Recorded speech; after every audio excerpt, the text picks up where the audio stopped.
وما لنا ألا نتوكل على الله وقد هدانا سبلنا. Amma ba'd, alhamdulillah. Jamaah sekalian yang dirahmati oleh Allah Subhanahu wa taala. Malam hari ini insyaallah kita memasuki bab yang baru di dalam kitabus shalah yang kita ambil dari kitab Umdatul Ahkam. Bab ini tidak ada tema yang khusus oleh Al-Hafidz Abdul Ghani Al-Maqdisi rahimahullah, karena antara satu hadis dengan hadis yang lainnya itu tidak saling memiliki kedekatan, tetapi masih tetap membahas tentang perkara-perkara di dalam sholat. Seperti misalnya hadis pertama di dalam hadis ini, di dalam bab ini berisi tentang anjuran untuk sholat tahiyatul masjid. Sementara hadis yang kedua ini berisi tentang hadis yang menyatakan seruan untuk menjaga sholat-sholat. Kemudian hadis yang ketiga berisi tentang tema untuk menghindari panas di siang hari ketika sholat. Yang ini maka satu sama lain, antara hadis yang satu dengan hadis yang lain tidak memiliki kedekatan dalam hal temanya, tetapi secara umum tema umumnya masih tetap sama, yaitu tentang sholat. Oleh karena itu Al-Hafidz Abdul Ghani Al-Maqdisi memberikan nama untuk bab ini babun jami', bab yang mengumpulkan semua perkara gitu. Artinya berbagai tema lah yang ada di dalam hadis ini. Yang ada di dalam bab ini.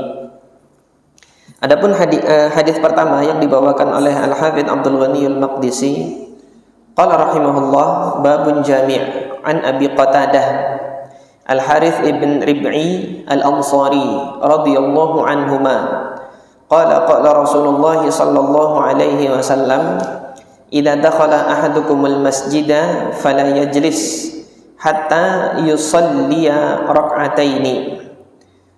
Dari Abu Qatadah, sahabat Nabi ini Abu Qatadah lebih dikenal dengan kunyahnya Abu Qatadah. Dalam kesempatan ini Al-Hafidz Abdul Ghani Al-Maqdisi membawakan namanya. Jadi beliau menyertakan namanya di sini Al-Harith ibn Rib'i. Nama beliau adalah Al-Harith ibn Rib'i Al-Ansari, nisbat kepada sahabat Ansor. Sahabat Ansor adalah sahabat Nabi SAW yang bermukim di Yathrib, Madinah, yang memberikan pertolongan kepada kaum muhajirin yang datang kepada mereka. Radhiyallahu anhuma. Semoga Allah Subhanahu wa taala meridhai keduanya. Jadi Al-Harith dengan ayahnya yaitu Rib'i, dua-duanya adalah sahabat Nabi radhiyallahu anhum ajma'in.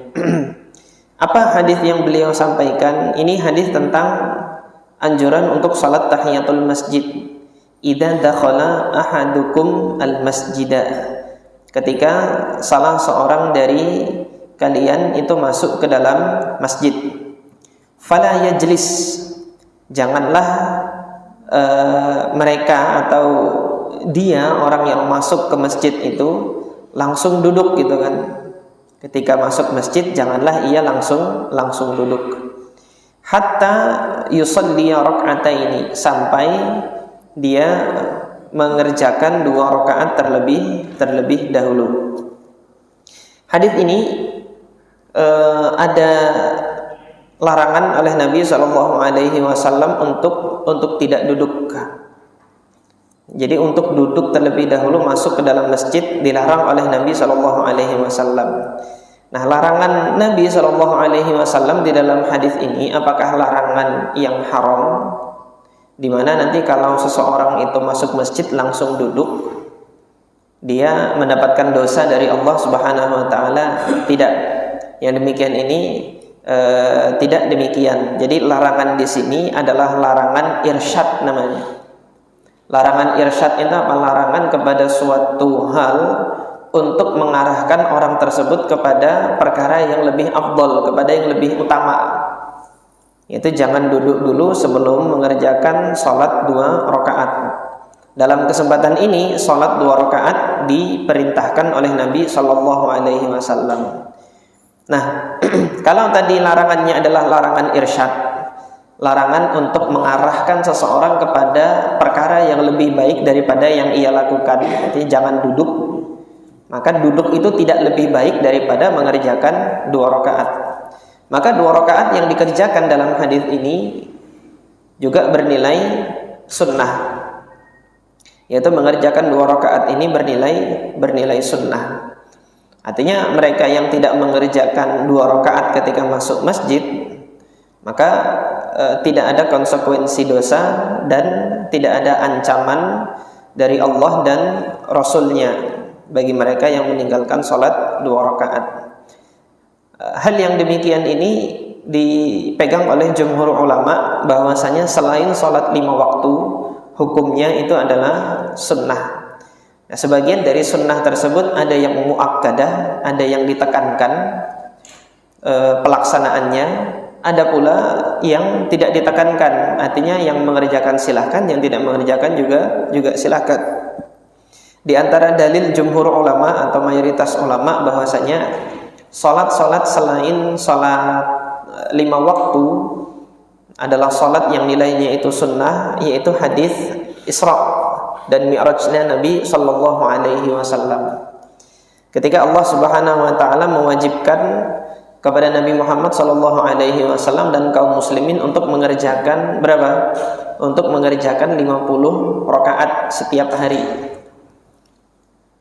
Nah, di dalam hadis Jibril tersebut Rasulullah kembali bertemu dengan Nabi Musa alaihi salatu wassalam, dan Nabi Musa alaihi salatu wassalam menyampaikan kepada Nabi Muhammad agar meminta kepada Allah dikurangi tersebut sampai jumlahnya 5 rakaat.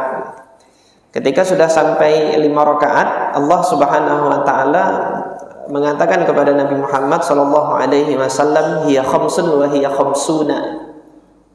Dia itu 5 dan diganjar dengan sebanding dengan 50 rakaat. Jadi sholat wajibnya itu saja nilainya adalah 50 kali dari sholat yang biasa. Dikerjakan berjamaah 27 lagi, 10 tiap sholat tadi 10 kali 27 lagi, jadi berapa? Ya, silahkan dikali sendiri. Nah, kemudian dalam hadis Isra tadi Allah Subhanahu wa taala menyampaikan, la yubaddalul qawlu ladayya, tidak diganti-ganti lagi ketetapan ini 5. Maka diambil kesimpulan oleh jumhur ulama bahwasanya 5 ini sah yang menjadi ketetapan wajibnya bagi seorang muslim itu untuk mengerjakan untuk mengerjakan sholatnya sehari dan semalam. Adapun selain itu sholatnya nilainya adalah sunnah.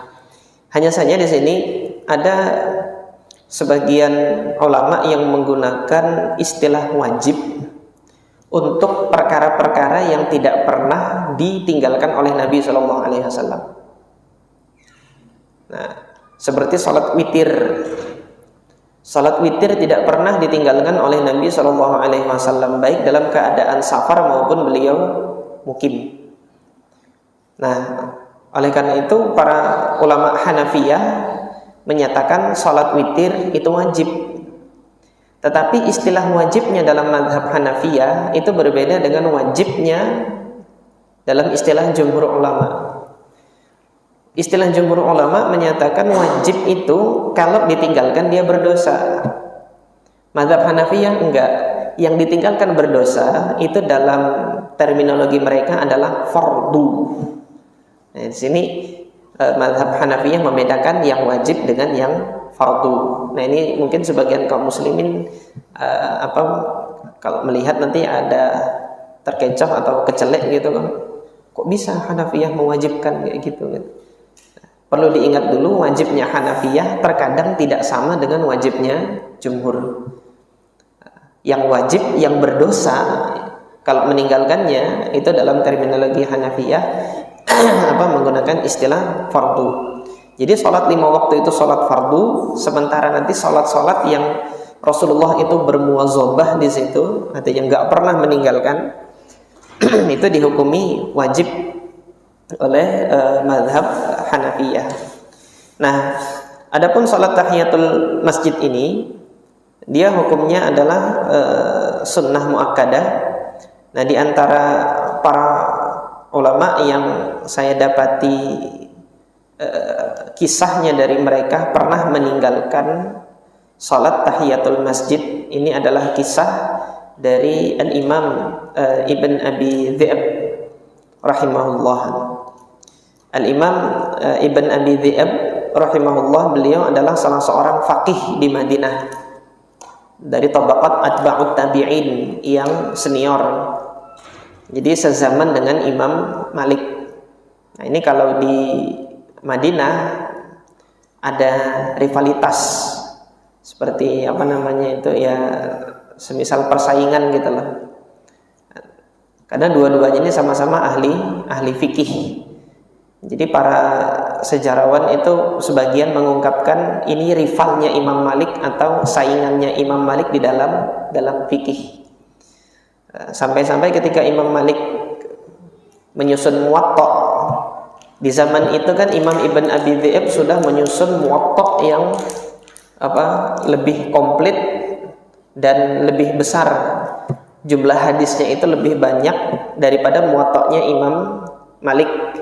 Imam Malik nulis Muwatta sedikit, hadis-hadisnya sedikit kalau dibandingkan dengan punyanya Ibn Abi Dhi'ab. Kemudian Imam Malik rahimahullah ketika ditanya, kenapa engkau kok menulis Muwatta lagi gitu loh, kan sudah ada Muwatta'nya Ibn Abi Dhi'ab. Maka kata Imam Malik maka lillahi la yafna, yang diperuntukkan untuk Allah itu enggak akan musnah. Jadi dalam hal ini entah apa maksud beliau, apakah beliau mengatakan punyanya Ibn Abi Dhi'ab itu tidak untuk Allah atau apa, Allah Ta'ala a'lam. Kita enggak seperti itu berprasangka terhadap para ulama. Akan tetapi kita lihat amal soleh yang diterima oleh Allah, Muwatta'nya Imam Malik atau Muwatta'nya Ibn Abi Dhi'ab. Sekarang kalau dikatakan Muwatta' yang ada di kepala seorang pelajar, seorang penuntut ilmu adalah Muwatta'nya Imam Malik. Muwatta'nya Ibn Abi Dhi'ab mungkin kalau dikatakan adakah, ini bagi siapa? Bagi pelajar yang mungkin baru-baru ada, cuma ya hilang di telan zaman. Allah tidak mengizinkan Muwatta' tersebut sampai kepada kita. Nah, di sini ada satu kisah dari Ibn Abi Dhi'ab yang sampai kepada kita, yang mudah-mudahan bisa kita ambil faidahnya di sini.